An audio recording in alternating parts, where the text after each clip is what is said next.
प्रधानमंत्री नरेंद्र मोदी के मन की बात कार्यक्रम का कल 100वां एपिसोड है। इस कार्यक्रम का आयोजन देश के साथ साथ प्रदेश में भी बीजेपी ने बृहद स्तर में मनाने का फैसला किया है।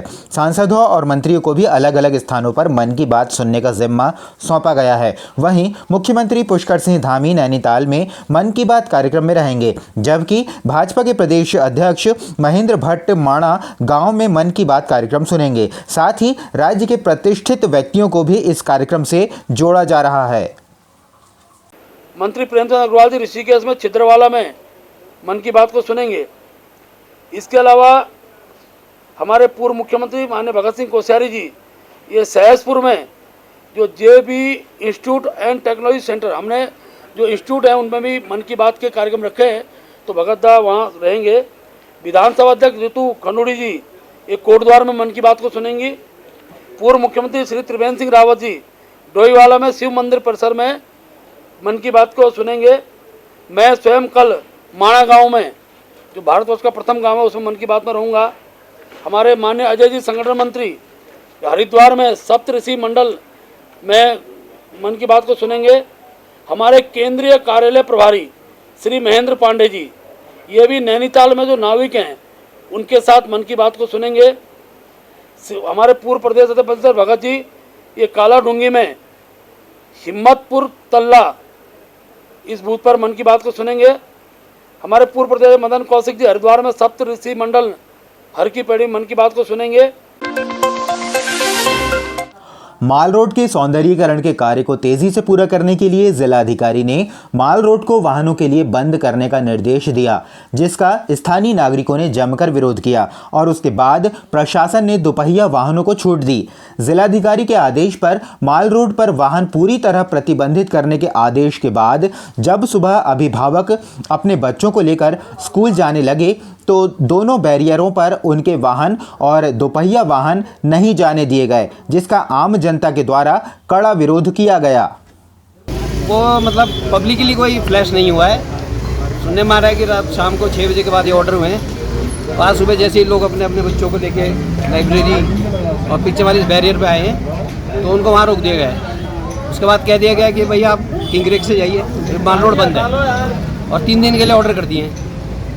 तो भाई उनको ये कम से कम देखना चाहिए था कि जो स्कूल के बच्चे आएंगे, पेरेंट्स हैं, वो आप सडनली आप सुबह कैसे बोल दोगे आपकी यहाँ से नहीं जाओगे। आपको चार्ट प्लान बताना चाहिए।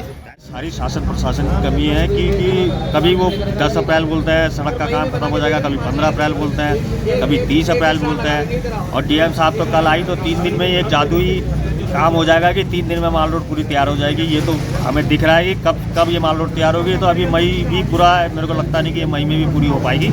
लेकिन जो इन्होंने ये व्यवस्था बनाई है, माल रोड का जो बैरियर बंद कर दिया है, इससे स्कूली बच्चों को और जो आवश्यक सामग्री जो दूध है, ऐसी चीज़ें हैं, वो सब चीज़ कैसे माल रोड के अंदर जाएगी।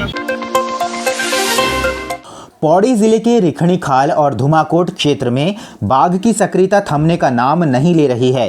रिखणी खाल में बाघ अब मवेशियों को मारकर किस तरह से अपने शिकार को अपने साथ घसीटकर जंगल की ओर ले जा रहा है, ये आप इस वीडियो में साफ देख सकते हैं। बाघ की सक्रियता से ग्रामीणों में भय का माहौल कायम है। वहीं पूर्व कैबिनेट व पूर्व वन मंत्री हरक सिंह रावत ने कहा है कि जब वे मंत्री पद पर थे तो उन्होंने पाखरो टाइगर सफारी प्रोजेक्ट को शुरू करवाने की कवायद की थी, ताकि 106 हेक्टेयर के भीतर के बूढ़े हो चुके और मानवीय जीवन के लिए भयावह बन चुके बाघ पाखरो टाइगर सफारी प्रोजेक्ट में रहें। लेकिन अब हाल ये है कि कॉर्बेट टाइगर नेशनल पार्क का जो हिस्सा पौड़ी ज़िले में आता है, उसका आर्थिक दृष्टि से तो कोई फ़ायदा यहाँ की जनता को नहीं मिल रहा है। रिखणी खाल प्रखंड के कॉर्बेट नेशनल पार्क से लगे क्षेत्र में बाघों तथा गुलदारों की बहुत ऐसे जनजागृति त्रस्त है, जिससे जीवन शैली प्रभावित हो रही है। बाघों का पार्क क्षेत्र से गांव की ओर आना घातक है।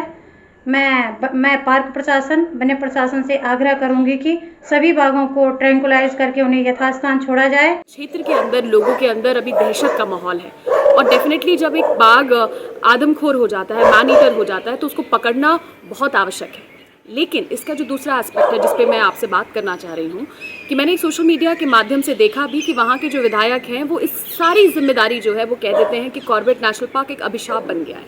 मैं ये नहीं कह रही कि कॉर्बेट नेशनल पार्क के बाकी हिस्सों में नुकसान नहीं होता, होता है, लेकिन सिर्फ लैंसडाउन को नुकसान मिले और जो फायदे कॉर्बेट नेशनल पार्क से होने चाहिए थे, जो बेनिफिट कॉर्बेट नेशनल पार्क से होने चाहिए थे, वो अगर हमारे विधानसभा तक, हमारे क्षेत्र तक नहीं पहुंचे, तो मैं सोचती हूँ ये सबसे बड़ा दुर्भाग्य है।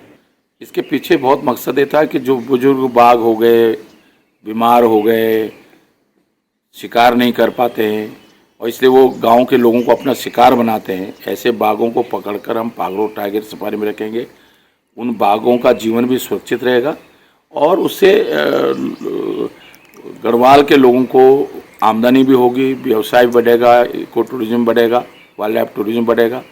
लेकिन ये दुर्भाग्य है कि सरकार को इस पे इतने दिनों से ये घटना हो गई है और जिस मुस्तैदी के साथ, जिस तीव्रता के साथ, और ये केवल विधायक जी, वहाँ मैं टिप्पणी नहीं करना चाहूँगा, लेकिन केवल ये कहने से काम नहीं चलेगा क्योंकि वो क्षेत्र से विधायक हैं, सरकार भी उनकी है, केंद्र में भी उनकी सरकार है। आखिर वो किसके लिए, कौन जिम्मेदार है इसके लिए? G20 सम्मेलन को लेकर नगर पालिका प्रशासन पूरी तरह तैयारियों में जुटा हुआ है, जिसके चलते एयरपोर्ट के समीप नेशनल हाईवे पर वैक्यूम मशीन से स्वच्छता अभियान की शुरुआत कर दी गई है। बता दें कि उत्तराखंड में हो रहे G20 सम्मेलन को लेकर शहरी विकास मंत्रालय ने नगर पालिका डोईवाला, मुनिकीरेती व ऋषिकेश नगर निगम को वैक्यूम मशीनें दी गई हैं ताकि स्वच्छता अभियान को और भी तेज़ी से किया जा सके। कि G20 का एक महत्वपूर्ण सम्मेलन उत्तराखंड में आयोजित होने वाला है, उसी के दृष्टिगत रखते हुए नगर पालिका द्वारा एयरपोर्ट जोलीग्रांट से लेकर और पूरा रानी पोखरी क्षेत्र, ग्रामीण क्षेत्र, विशेष रूप से सफाई व्यवस्था पर नगर पालिका का पूरा फोकस है। उसी के क्रम में आज हमें जो शासन से प्राप्त गोबलर मशीन का भी हम लोगों ने सफल ट्रायल किया और उससे पूरे मुख्य मार्गों पर सफाई निरंतर की जा रही है। मंगलोर कोतवाली क्षेत्र के थितकी गांव में खेत की सिंचाई के लिए पानी देने को लेकर हुए गोलीकांड में एक पक्ष ने पुलिस की कार्रवाई पर सवाल उठाए हैं। परिवार की महिलाओं ने प्रेस कॉन्फ्रेंस कर बताया कि झगड़े के बाद से ही उनके परिवार के पुरुष घरों से गायब हैं, जिनका कुछ अता पता नहीं है और पुलिस ने एक तरफा मुकदमा दर्ज कर उन्हीं के लोगों को गिरफ्तार कर जेल भेज दिया है, जबकि उनकी तहरीर तक नहीं ली गई। इस संबंध में उन्होंने पुलिस के आला अधिकारियों से भी निष्पक्ष जाँच की मांग की है।